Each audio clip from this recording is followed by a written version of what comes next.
عيلة كنزي ستارز، ازيكم؟ عاملين ايه؟ يا رب تكونوا بخير. النهاردة زي ما انا عودتكم ان احنا عاملين سلسلة كاملة على القناة. بجرب فيها كل انواع الايس كريم اللي من شركة فرايداي. والنهاردة هنجرب مع بعض ايس كريم بالفراولة. هو اسمه فريش ميلك، وده الاسم هو بتاعه فريش ميلك فراولة. هنفتح الكيس مع بعض ونشوفه من جوه عامل ازاي. هو ده بيكون عبارة عن لبن وفراولة. انا بفضل النوع ده من الايس كريم لان بيكون يعني حلو جدا ومناسب للصيف، وبتحسوا كده وانتوا تاكلوه بطعم انتعاش. كنت جربت منه المانجا والخوخ قبل كده، تقدروا تشوفوه. الفيديو ده نزل على القناة، اللي هو تجربتي لايس كريم المانجا باللبن من فرايداي، وتجربتي كمان لايس كريم الخوخ باللبن من فرايداي. احنا فتحنا الكيس اهو. انا حتى شم ريحته، ريحه الفراوله قويه جدا. من قبل ما ادوق ولا اي حاجه، ريحه الفراوله جميله وقويه. يلا بقى ندوق عشان اقول لكم رايي فيه وتقييمي ليه. يلا بسم الله.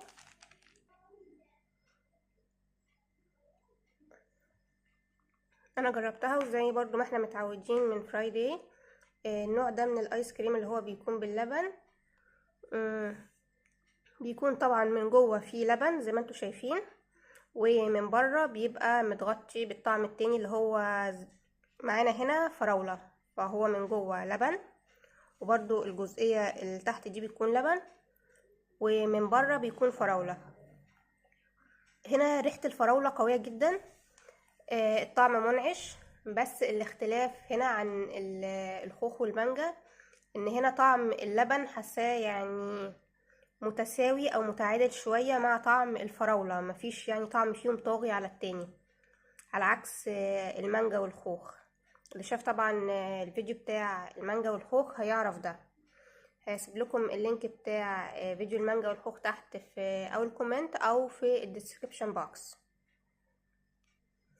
طبعا بالنسبه لتقييمي لايس كريم الفراوله باللبن ده، اديله 9 من 10. هو جميل جدا ومنعش قوي، يعني لو كلتوه في الصيف هتحسوا بانتعاش.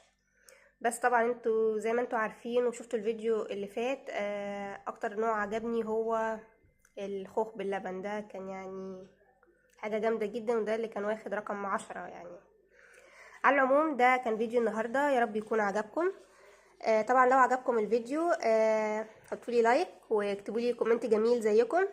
طبعا لو انتوا جداد هنا في القناة فاهلا بيكم. في زرار احمر تحت الفيديو مكتوب عليه اشتراك او سبسكرايب، اضغطوا عليه وفعلوا الجرس عشان ما يفوتكوش اي فيديو من فيديوهات كنزي ستارز، وكمان عشان تنضموا لعيلة كنزي ستارز وتكونوا جزء من عيلتنا.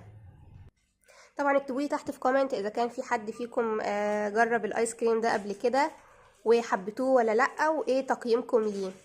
وقولوا لي لو حابين ان انا اجرب اي منتجات تانية او اي اكلات او حاجة تانية حابين ان انا اجربها، او افكار لفيديوهات، اكتبوها لي تحت في كومنت. انا بشوف كل الكومنتات الجميلة اللي انتوا بتكتبوها وبرأكت عليها وبرد على كومنتاتكم الجميلة. بس كده، ده كان فيديو النهاردة، يا رب يكون عجبكم. اشوفكم على خير ان شاء الله في الفيديوهات اللي جاية، وبحبكم بعدد نجوم السماء. مع السلامة.